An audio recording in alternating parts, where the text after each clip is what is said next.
નમસ્કાર દર્શક મિત્રો, આપ જોઈ રહ્યા છો કેબીસી ન્યૂઝ. હું છું એન્કર અર્પિતા પટેલ. હવે જોઈએ અગત્યના સમાચાર. આમ આદમી પાર્ટીના અને ગુજરાતની જનતા સાથે પ્રતિક ઉપવાસ. 1 મે ગુજરાત સ્થાપના દિવસે ગુજરાતની સુખાકારી માટે ગુજરાતમાં લો એન્ડ ઓર્ડરના લીરે લીરા ઉડાડે છે. ડ્રગ માફિયાનું ગુજરાત હબ બની ગયું છે.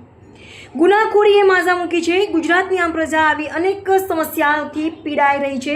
ત્યારે આમ આદમી પાર્ટી દ્વારા ગુજરાતના દરેક જિલ્લા શહેર દ્વારા આમ આદમી પાર્ટીના જોઈન્ટ સેક્રેટરી શ્રીમાન રાજુભાઈ સોલંકી, પ્રમુખ ઘનશ્યામભાઈ પટેલ, ઉપપ્રમુખ કાર્યકર્તાઓ સહિત ગુજરાતની જનતાની સુખાકારી માટે સામૂહિક એક દિનના ઉપવાસ પ્રાર્થના કરશે. દરેક ઉપવાસકને વીર માનદત્તા સંગઠન રાજુભાઈની ઓફિસ પાનવાડીના કાર્યાલય ખાતે દરેક ઉપવાસકારકોને પારણા કરાવવામાં આવશે. રિપોર્ટર મુસ્તાકભાઈ મેઘાણી, કેબીસી ન્યૂઝ, ભાવનગર. દર્શક મિત્રો, કેબીસી ન્યૂઝને લાઇક, શેર, સબસ્ક્રાઇબ કરો, બેલ આઇકન પ્રેસ કરો, જેથી આપને નોટિફિકેશન્સ મળતી રહે. કાર્યકારી પ્રમુખ મધ્યજન ગુજરાત ડોક્ટર જ્વેલ વસ્ત્રાનો સંદેશ અને રાજુભાઈ સોલંકીનો સંદેશ.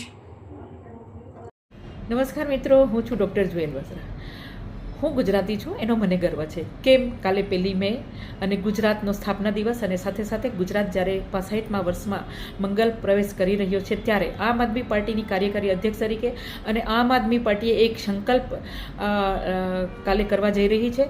એક દિવસ પ્રતિક ઉપવાસ એ ગુજરાતની સુખાકારી માટે કરવા જઈ રહી છે. ત્યારે ગુજરાતની જનતાને પણ હું એક આહ્વાન કરીશ અને એને રિક્વેસ્ટ કરી કે આપ પણ અમારી સાથે જોડાવ અને એક દિવસ પ્રતિક ઉપવાસનું આપણે સૌ એક સાથે આપણે પ્રતિક ઉપવાસ કરીએ છીએ. કહેવાય છે કે જ્યારે એક સાથે પ્રાર્થના થતી હોય ત્યારે જરૂરથી ઈશ્વર સાંભળે છે.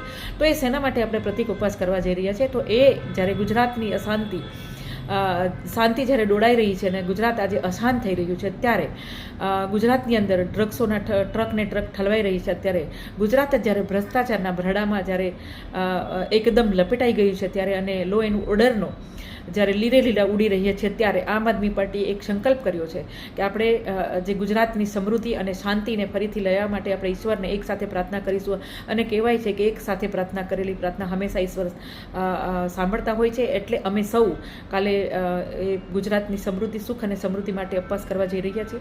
તો હું ગુજરાતની જનતાને પણ હું કહીશ કે તમે પણ અમારી સાથે જોડાવ અને ગુજરાતની શાંતિ લાવવા માટે આપણે સૌ એક સાથે પ્રાર્થના કરીએ અને એક સાથે આપણે ઉપવાસ રાખીએ. રાજુ સોલંકી, આમ આદમી પાર્ટી ગુજરાત કોર કમિટી અને નેશનલ જોઈન્ટ સેક્રેટરી.